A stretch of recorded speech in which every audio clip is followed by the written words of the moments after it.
अस्सलाम वालेकुम नाज़रीन, मैं हूं आसिम खान और आप देख रहे हैं BBN चैनल। आइए देखते हैं आज की टॉप 10 न्यूज़। इजराइल में होस्टेज फैमिलीज और उनके सपोर्टर्स सड़कों पर निकल आए, जहां उन्होंने तेल अवीव और जेरूसलम के दरमियान हाईवेज ब्लॉक कर दिए और हुकूमत से फौरन सीज फायर और होस्टेजेस की रिहाई का मुतालबा किया। प्रोटेस्ट हुकूमती अफसरों के घर के बाहर भी हुआ, जहां होस्टेज नेम्स जोर से पढ़े गए। इसके अलावा गाजा के हॉस्पिटल पर इजरायली हमले से दुनिया भर में गुस्सा बढ़ गया, जिस पर इजरायली रहनुमा ने इसे अफसोसनाक गलती करार देते हुए कहा कि निशाना हमास पर था, ना कि शहरियों या सहाफ़ियों पर। Saudi foreign minister prince Faisal bin Farhan ने OIC की इमरजेंसी मीटिंग में कहा कि गाजा पर इजराइल के हमले फौरन रोकना चाहिए। उन्होंने कहा कि यह जुल्म और जेनोसाइड है जो इंटरनेशनल कानून की खिलाफ वर्जी है और बड़े मुल्कों की खामोशी से हालात और भी बिगड़ रहे हैं। जिसके बाद OIC ने भी इजराइल के गाजा को पूरी तरह काबू में करने के प्लान को रद्द कर दिया और कहा कि फ़लस्तीनियों को जबरी तौर पर निकालना बर्दाश्त नहीं किया जाएगा। अमेरिकी सदर डोनाल्ड ट्रंप ने एक मरतबा फिर से दावा किया कि उन्होंने भारत और पाकिस्तान के दरमियान सीज फायर अपने 100% टैरिफ थ्रेट के जरिए करवाया था। ट्रंप ने कहा कि दोनों मुल्कों के दरमियान जंग जारी थी, जिसे उन्होंने सख्त इकोनॉमिक वार्निंग देकर रोका। उन्होंने कहा कि अगर वो बीच में ना आते तो सूरत हाल खतरनाक हो सकती थी।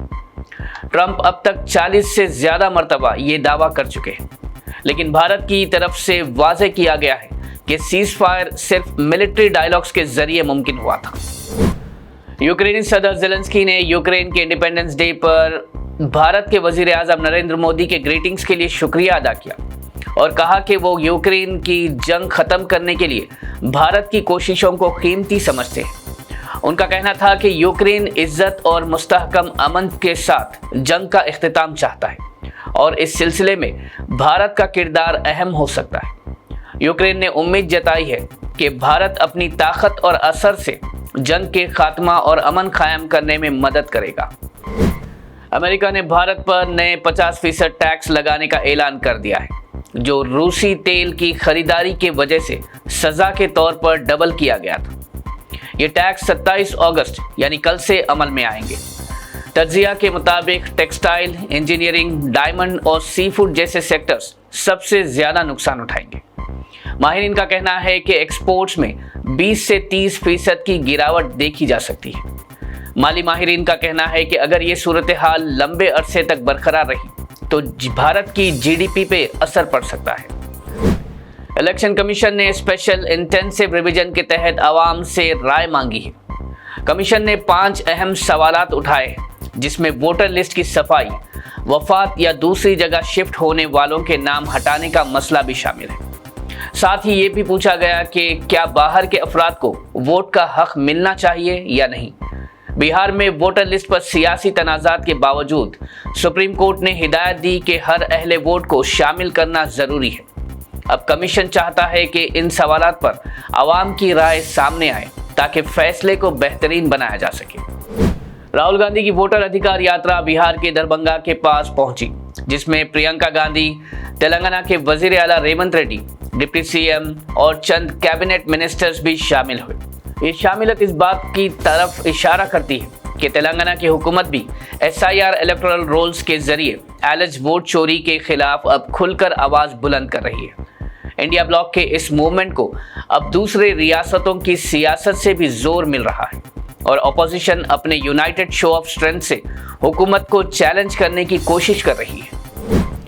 हैदराबाद और तेलंगाना के मुख्तलिफ इलाकों में स्ट्रे डॉग बाइट केसेस बढ़ गए हैं, जहां सिर्फ 2 महीनों में 5400 से ज़्यादा लोग कुत्तों के हमलों का शिकार हुए, यानी रोज़ाना 200 से 250 केसेस सामने आ रहे हैं। रिपोर्ट्स के मुताबिक पिछले 10 सालों में सिर्फ हैदराबाद में 3 लाख से ज़्यादा डॉग बाइट केसेस रिकॉर्ड हुए। तेलंगाना ह्यूमन राइट्स कमीशन ने भी इसे इंसानी हुकूक का मसला करार देते हुए हुकूमत से फ़ौरन कदम उठाने का मुतालबा किया है। राजाकोंडा पुलिस की शी टीम ने एक खास ड्राइव के दौरान 152 अफराद को गिरफ्तार किया, जिसमें 79 नाबालिग भी शामिल हैं। ये लोग metro, trains, stations, bus stops, colleges और ऑफिसेस के पास खवातीन को परेशान कर रहे थे। ये शिकायतें व्हाट्सएप, सोशल मीडिया और डायरेक्ट कंप्लेंट्स के जरिए मिली थी। तमाम अफराद को एलबी नगर कैंप में काउंसलर्स और साइकोलॉजिस्ट के जरिए मैंडेटरी काउंसलिंग दी गई।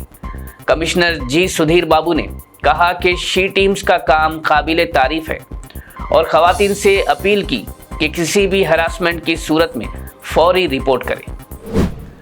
मुख्तसर से वक्फे के बाद तेलंगाना भर में बारिश का सिलसिला फिर से शुरू हुआ है, जिसके बाद आईएमडी हैदराबाद ने पूरे रियासत में भारी बारिश का इम्कान जाहिर करते हुए 26 अगस्त यानी आज से 29 अगस्त तक येलो अलर्ट जारी किया है। आईएमडी के मुताबिक शहर के मुख्तलिफ हिस्सों में गरज चमक के साथ बारिश और तेज हवाएं चलने का भी इम्कान है। इस सिलसिले में हैदराबाद और साइबराबाद ट्रैफिक पुलिस ने भी आवाम के लिए रेन अलर्ट जारी करते हुए मुसाफिरों को मशवरा दिया है कि वो अपने सफ़र के लिए पहले से तैयारी और प्लानिंग करें ताकि किसी भी परेशानी का सामना ना करना पड़े। नाज़रीन, ये थी आज की टॉप 10 न्यूज़। देखते रहिए BBN चैनल। मुझे दीजिए इजाज़त। अल्लाह हाफिज़।